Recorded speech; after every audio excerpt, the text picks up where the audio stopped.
આમોદ રાજા ટકરાયા ખાતે વૃક્ષ ધરાશાયી થતા નુકસાન થયું હતું. અંદાજિત 7 વીજ પોલ તૂટી પડતા વીજ પુરવઠો ખોરવાયો હતો. આમોદ તાલુકાના રોજા ટંકારિયા ગામે ખાતે ઘટાકાર વડનું વૃક્ષ ધરાશાયી થયું હતું.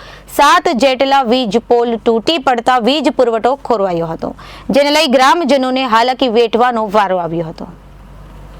આમોદ રોજા ટંકારિયા ખાતે વૃક્ષ ધરાશાયી થતા નુકસાન થયું હતું. અંદાજિત 7 વીજ પોલ તૂટી પડતા વીજ પુરવઠો ખોરવાયો હતો. ચોમાસું વિધિવત રીતે બેસતા ભારે પવન સાથે વરસાદ વરસતા અનેક ઠેકાણે નુકસાની સર્જાઈ રહી છે. તેવામાં ભરૂચ જિલ્લાના આમોદ તાલુકાના રોજા ટંકારિયા ગામ ખાતે ભારે પવનના કારણે ગામમાં પ્રવેશવાના મુખ્ય માર્ગને અડીને આવેલ એક વડનું ઘટાદાર વૃક્ષ એકાએક ધરાશાયી થતા ભારે નુકસાન થયું હતું. વૃક્ષ તૂટી પડતા અંદાજિત 7 જેટલા વીજ પોલ અને ડીપી જમીનદોસ્ત થઈ ગયા હતા, જેને લઈ વીજ પુરવઠો ખોરવાયો હતો.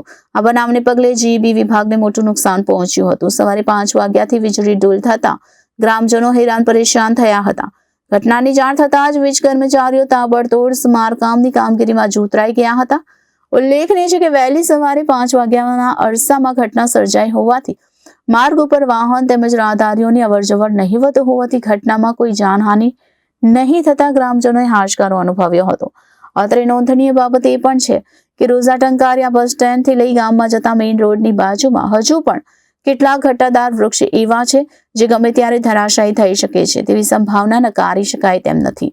ગામનો મુખ્ય માર્ગ હોવાથી અહીંયા સતત લોકોની અવરજવર રહેતી હોય છે, જેથી સલામતીના ભાગરૂપે જોખમી વૃક્ષો પણ સત્વરે ઉતારી લેવામાં આવે, જેથી આવનાર સમયમાં કોઈ મોટી દુર્ઘટના ન સર્જાય તેવું પંથકના જાગૃત નાગરિકો ઈચ્છી રહ્યા છે. Reporter Viral Gohil, Janadesh news, Bharuch.